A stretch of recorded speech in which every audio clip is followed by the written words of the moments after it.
माता की पार्वती पिता महादेव अंधन को आंख देत कोढ़िन को काया बाजिन को पुत्र देत निर्धन को माया जय गणेश देवा माता की पार्वती पिता महादेव माता की पार्वती पिता महादेव श्याम शरण आए सबल की सेवा जय गणेश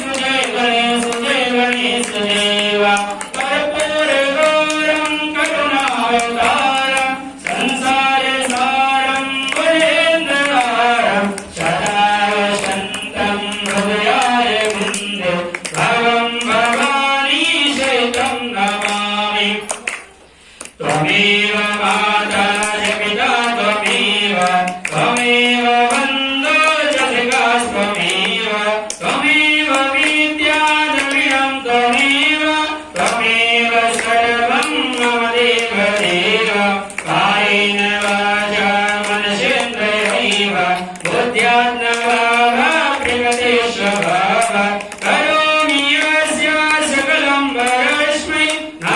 नारायणायेति समर्पयामि अच्युतं केशवं नाम नारायणं कृष्णदामोदरं वासुदेवं श्रीधरं माधवं गोपिकावल्लभं जानकीनायकं रामचन्द्रं